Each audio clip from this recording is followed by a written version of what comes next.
Bien, buenos días. Continuando con la representación de la información en el computador, vamos a hablar de los códigos alfanuméricos, empezado por el más conocido que es el ASCII. La mayor parte de los dispositivos emplean códigos para representar información. Estos códigos permiten representar letras, números, decimales, signos de puntuación, etc. No son los símbolos alfanuméricos. Uno de los códigos más empleados es el código ASCII. Es un código de 7 bits más uno de paridad. Permite representar 128 símbolos. Su nombre es la abreviación de American Standard Code for Information Interchange o Código Estándar Americano para Intercambio de Información. Algunos sistemas como DOS Windows se utilizó el bit de paridad para extender la tabla ASCII para poder utilizar hasta 8 bits para poder representar 256 símbolos diferentes. Para poder representar caracteres en otros lenguajes, actualmente se utiliza Unicode, que tiene diferentes versiones y, por ejemplo, tiene la versión UTF-8, que utiliza múltiples bytes por carácter y puede representar caracteres en todos los idiomas del mundo. Aquí tenemos la tabla de caracteres alfanuméricos ASCII. Por ejemplo, tenemos la A, ¿no?, que en decimal es 65 y en hexadecimal viene a ser 41, ¿no? Si nosotros apretamos al 65, entonces nos va a salir el símbolo de la A mayúscula, ¿no? Entonces este viene a ser cómo se representa cada uno de los símbolos en ASCII. La columna de la derecha es la representación decimal y la de la izquierda la representación hexadecimal. Y ahora vamos a ver los códigos de despliegue. Los códigos de despliegue te dicen cuál es la secuencia que va a tener, por ejemplo, las pantallitas LED o, o las pantallas o los displays para los equipos electrónicos, ¿no? Entonces tenemos acá un código de 7 segmentos, ¿no? 1, 2, 3, 4, 5, 6, 7 segmentos. Entonces se va activando estos segmentos para representar algún número, ¿no? Por ejemplo, para el 0, ¿qué segmentos se activan? El segmento 0, 1, 2, 3, 4 y 5, ¿no? 1, 0, 1, 2, 3, 4 y 5. Y el 6 no se activa porque el 0 no tiene ninguna línea ahí al medio. Por ejemplo, para activar el 6, se activaría el 0, el 5, el 6, el 2, el 3, el 4, todos menos el 1, ¿no? Entonces aquí están todos activados menos el número 1, ¿no? Esto es un código de despliegue de 7 segmentos.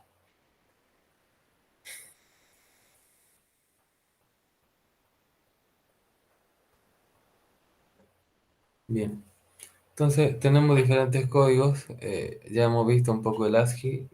Hay otros códigos como el EBCDIC o el Baudot que sirve para representación de la información.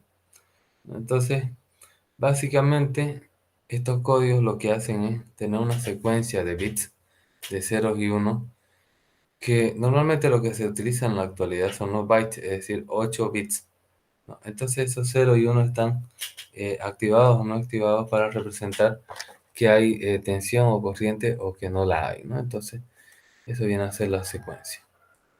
Entonces acá tenemos los códigos que se utilizan en la codificación, ¿no? Tenemos acá, por ejemplo, el código Baudot eh, se utiliza con 5 bits.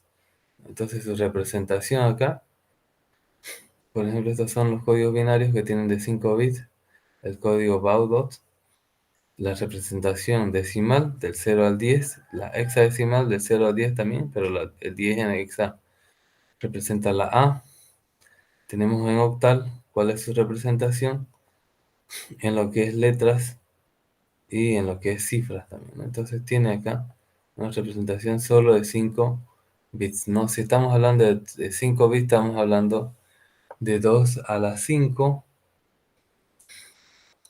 2 a la 5 es 32 posibles combinaciones, ¿no?, que representa. Aquí tenemos la continuación de las letras, que tenemos hasta las 25 combinaciones, ¿no? 25 combinaciones representa todas las letras, representa algunos números y representa algunos caracteres especiales. Ahora lo que hace es, Según contexto va a determinar si es un número o una letra esa representación.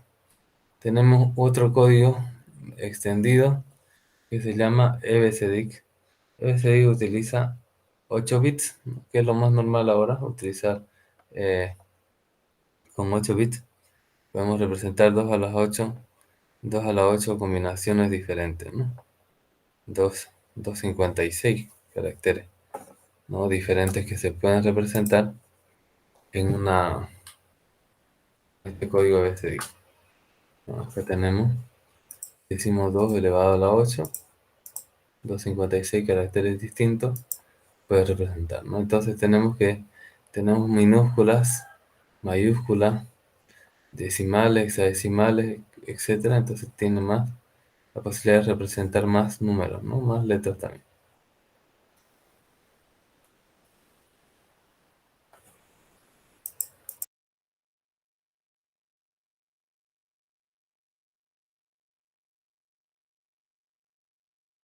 Bien, los computadores, la mayoría va a utilizar ASCII o su evolución Unicode.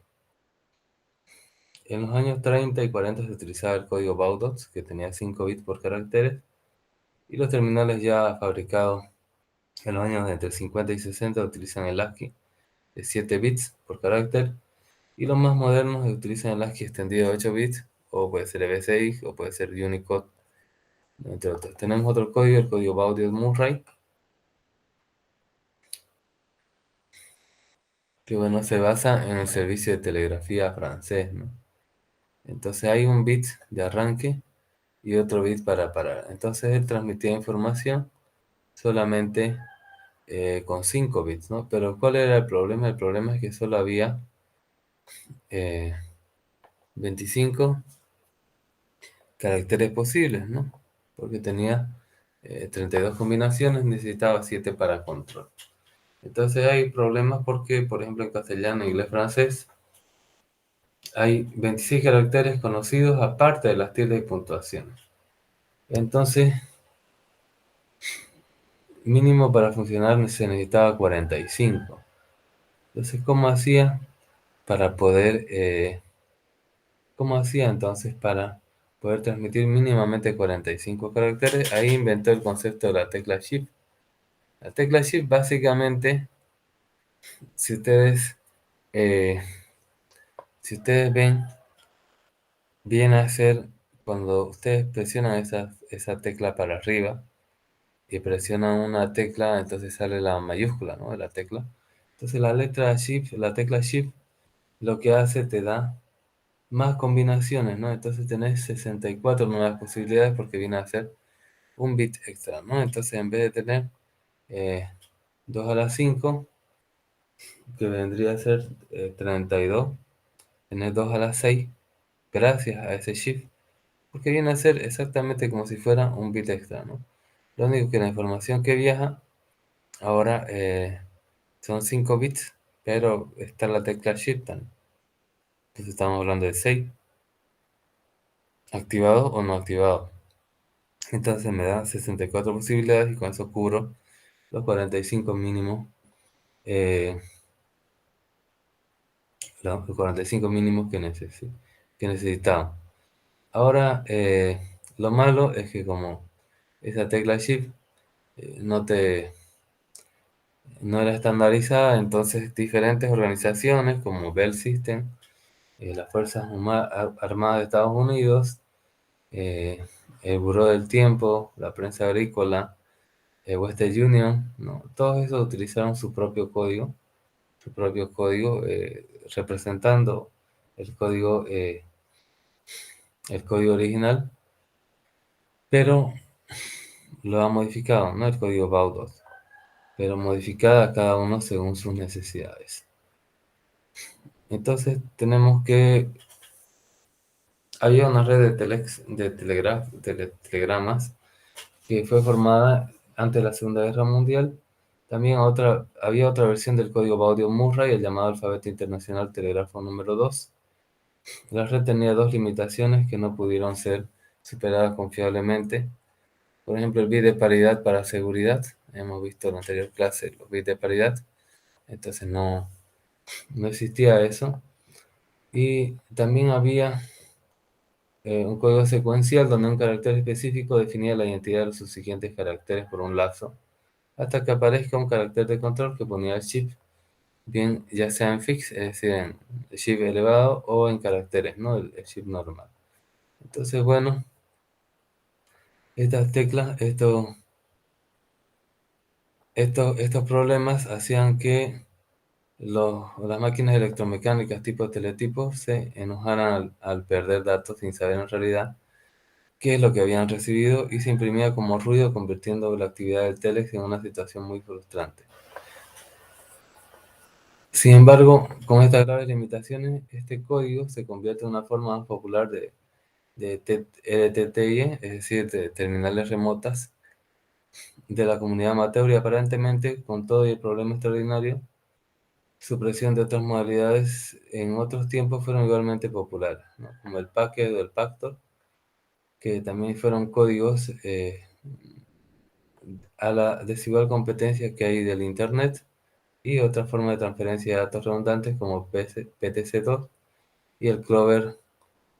El RTTY Baudio sigue ganando adeptos al día de hoy, es decir, que hay gente que lo utiliza para poder hacer comunicación amateur, ¿no? Es decir, lo que viene a hacer comunicación que se llama telégrafo aficionado o radio aficionado, ¿no?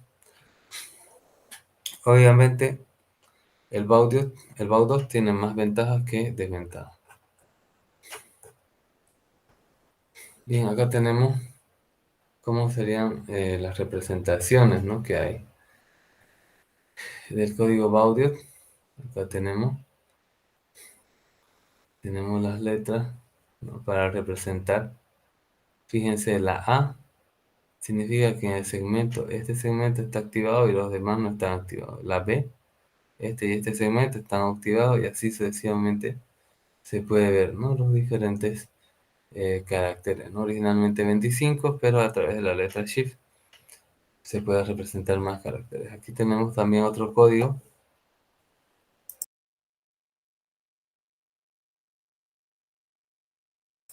un código para telégrafo que se llama Morse, que también tiene 5 segmentos, en el cual se puede basar el código Baudot, ¿no? Tenemos acá una codificación binaria. Según el número de bits que se tiene, se puede tener esta cantidad de combinaciones posibles.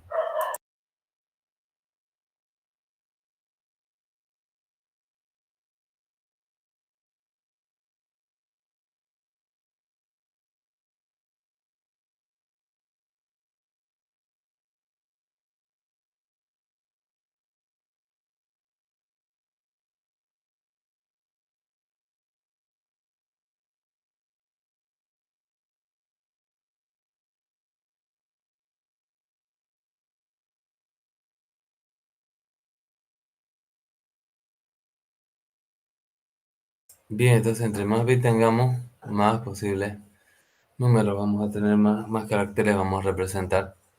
Por ejemplo, primero eran números, después letras, después caracteres especiales de puntuación.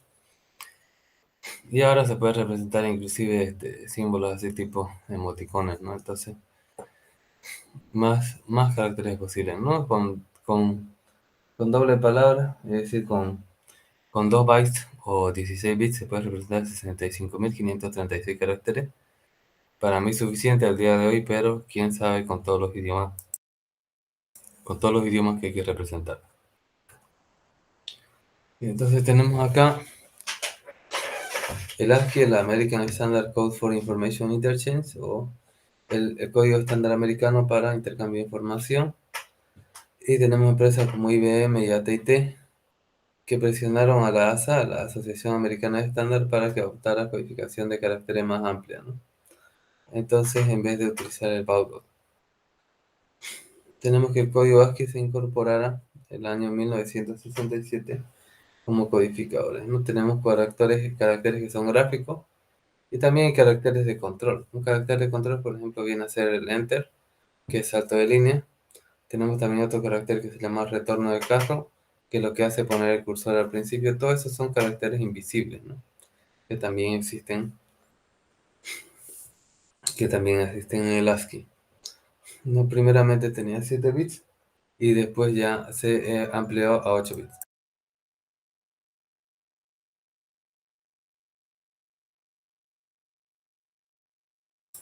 Entonces, primeramente podía representar 128 caracteres y después 256, ¿no? Acá tenemos la representación del ASCII.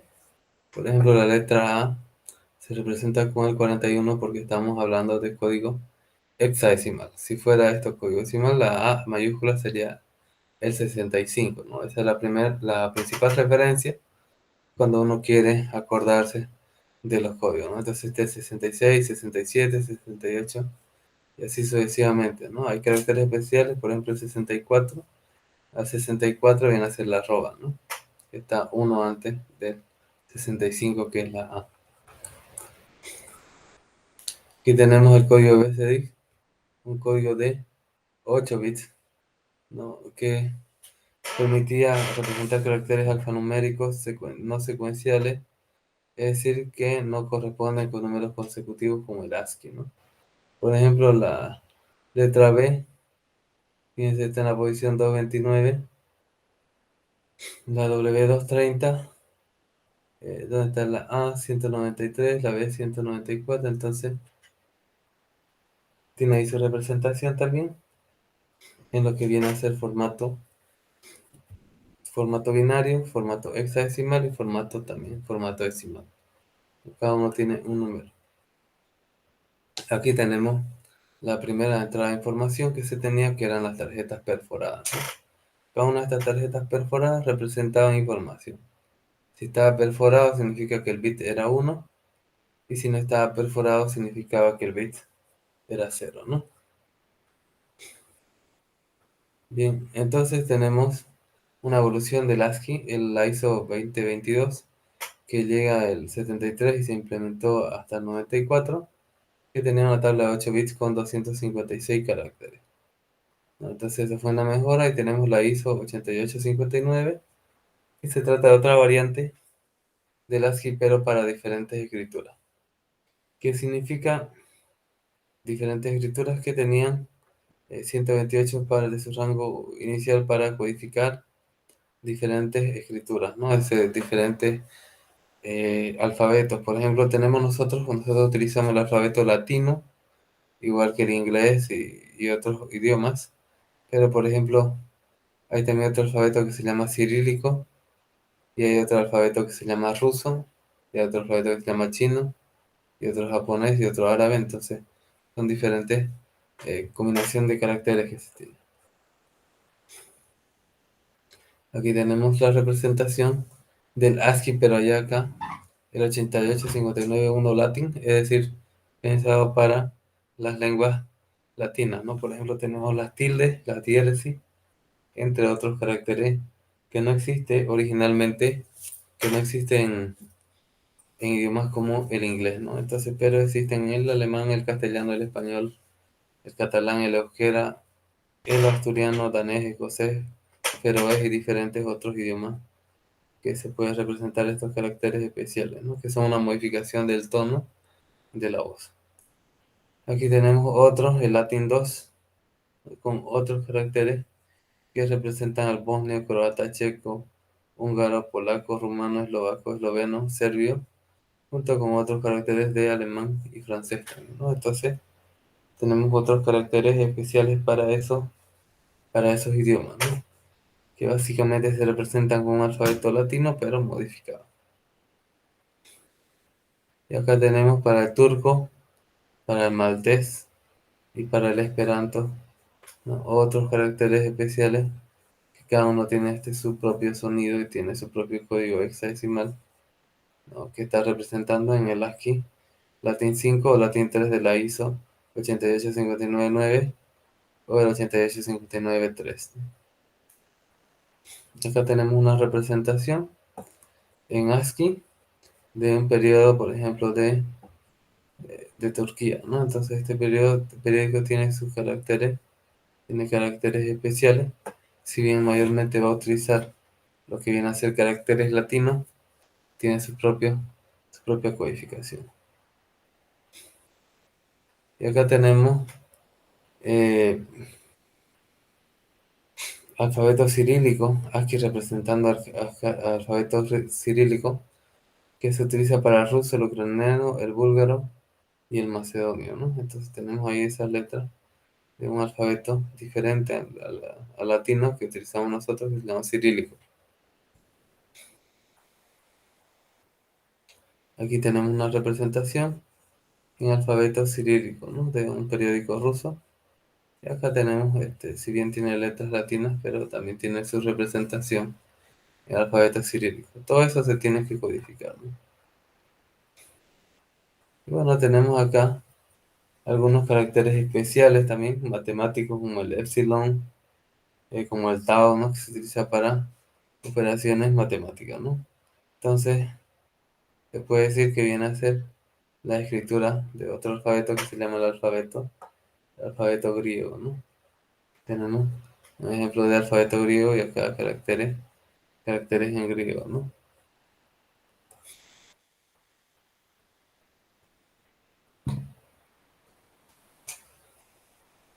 Bien, entonces, lo malo del ASCII es que tenía una limitación, ¿no? De 8 bits.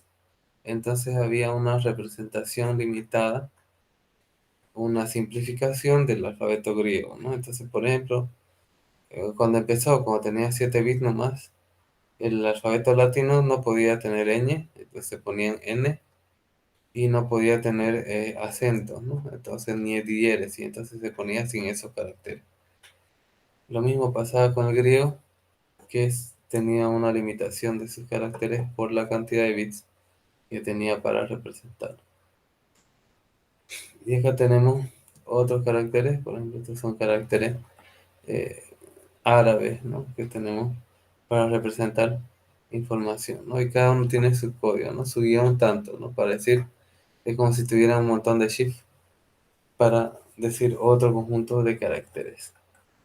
Acá tenemos una representación de cómo es este código árabe, ¿no? Y acá tenemos ASCII también para lo que es alfabeto hebreo, ¿no? Entonces tenemos ahí una representación de un periódico israelita de esto, ¿no? Entonces esta es una escritura hebrea moderna que se llamaba Ibrit, es decir, un hebreo simplificado. Y después también se crearon para, por ejemplo, los japoneses, que tenían su propia representación. Aquí tenemos una pequeña historieta o de la representación. En japonés, lo que llaman los japoneses manga, ¿no? Es simplemente una historieta o TV en español, ¿no? Entonces, eh, ahí tiene su propio símbolo también tiene, ¿no? Ya tenemos un periódico utilizando esos símbolos japoneses. También tenemos para países como China, Taiwán, Hong Kong, Singapur, Taiwán, ¿no? Entonces tenemos acá otra representación ya de caracteres como este alfabeto chino, ¿no? Entonces también tiene su representación en ASCII, tiene su propia representación. Bien, y también había otros caracteres especiales que habían tomado sobre todo de caracteres muy utilizados del griego, por ejemplo, que se representaba en las primeras computadoras Apple, ¿no? De Macintosh. Tenían algunos caracteres especiales como por ejemplo la raíz cuadrada, lo que es el pi mayúscula, sumatoria, que también es una letra griega esto. Tenemos la integral. Entonces tenía algunas representaciones del griego que eran más utilizadas en la simbología, sobre todo matemática. Luego del ASCII aparece el Unicode que tenía una adaptación desde los 8 a los 16 bits, es decir, podía tener desde 256 a 65.536 caracteres, ¿no? 2 a la 16 caracteres posibles, ¿no? Tenía 65.536 y se podía representar, por ejemplo, números cuneiformes. Estamos hablando de la época de Babilonia, ¿no? Esa cantidad de bits me podía hacer representar esos caracteres especiales. Fíjense, mucho más mayor. Prácticamente reutilizaba todas las diferentes versiones de ASCII y le aumentaba estas posibilidades, ¿no? Otro tipo de numeraciones que con la cantidad de dígitos ASCII haya sido imposible representar, ¿no? Ahí tenemos Unicode representando en otro idioma ya más detallado se podría hacer. Para sudeste asiático tenía su representación en chino, en japonés, y más acá para cercano oriente tenía representación árabe-turco. Y acá estamos representando en farsi o estamos representando en thai también. Fíjense que es una cosa intermedia entre un idioma chino y árabe y tiene su propio alfabeto, ¿no? De un alfabeto que es más regional, ¿no? Solo se aplica en el país de Tailandia, por ejemplo, el thai, ¿no? El thai. Y el farsi creo que está en Pakistán o algo así. Entonces, tiene su propio, aquí tenemos una historieta de Tintín con su representación, ¿no? Y acá tenemos Asterix, ¿no? Y bien, puede representar las diferentes lenguas indoeuropeas, por ejemplo, el griego ya no tendría que representar unos caracteres simplificados porque ya te permite representar más cantidad de información, ¿no? Entonces tenemos acá griego, armenio, latino, celta, eslavo, germánico, todas esas lenguas tienen su propia representación y con Unicode se puede representar, ¿no? Aquí tenemos una letra que utiliza una combinación de griego y latino en una misma palabra, ¿no? Tenemos acá representación griega y acá representación latina, ¿no? Esta es la letra pi.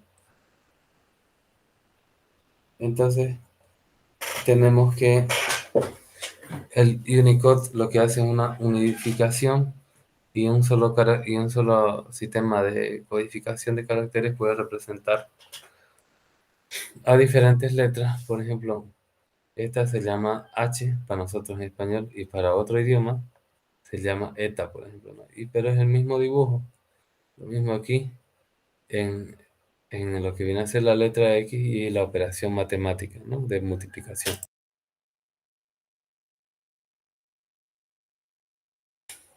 Entonces, lo mismo hay, por ejemplo, en el idioma japonés, que dependiendo del contexto, el mismo símbolo representa para diferentes situaciones.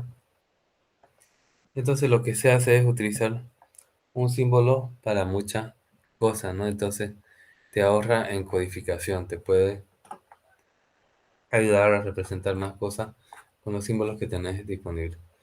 Acá tenemos una representación Unicode en un idioma de un país pequeño que se llama Armenia. Entonces tenemos acá el alfabeto de Armenia, ¿no? Aquí tenemos un alfabeto Cherokee. Cherokee es una lengua indígena de la Unión de Estados Unidos, entonces tiene también su propia representación, derivada una parte del latino y una parte de sus propios símbolos, ¿no? Entonces, ¿qué tipo de caracteres tiene Unicode? Tiene caracteres gráficos como letras, símbolos digráficos. Tenemos también cifras, caracteres de puntuación. Tenemos símbolos y espacios, ¿no? Tenemos caracteres de formato, que son caracteres invisibles como salto de línea, salto de párrafo, espacio de no separación. Tenemos códigos de control. Tenemos caracteres privados reservados para los fabricantes de software, caracteres reservados para un futuro uso de nuevos caracteres que aparezcan según la evolución de los idiomas. Tenemos puntos de códigos subrogados para códigos subrogados en la representación de caracteres suplementarios. Tenemos símbolos de no caracteres, son reservados para uso interno del Unicode. Tenemos caracteres descartados Son caracteres que requieren compatibilidad con versiones anteriores y se debe evitar su uso, que ya son caracteres que ya no se utilizan. Y tenemos también composición de caracteres y secuencia de caracteres.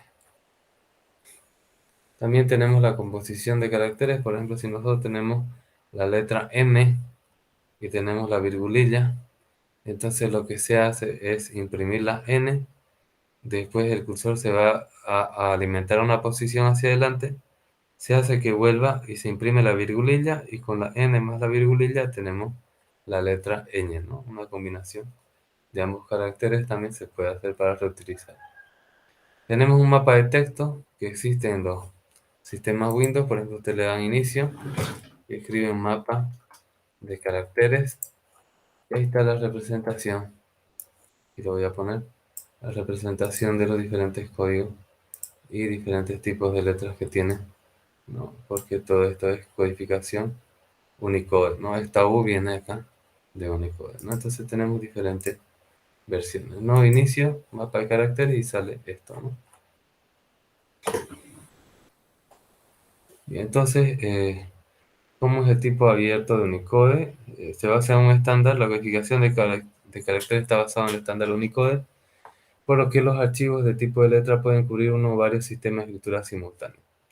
Puede tener hasta 65.536 combinaciones. Le llama glifos a esta combinación numérica de representaciones, aunque no es fácil hallar los tipos OpenType que se requieren que se acerquen a este límite, ¿no? Porque son altísimos caracteres. Son muchísimos, suficientes para representar la mayoría de los lenguajes, si no es que todos los que hay en el mundo, ¿no? Puede incluir algunas propiedades tipográficas avanzadas que posibilitan adecuado tratamiento tipográfico y sistema de escritura complejo. También soportan la aplicación de transformaciones tipográficas para la composición de texto de sistemas más sencillos, como la escritura latina, usada en idiomas como el inglés o el español.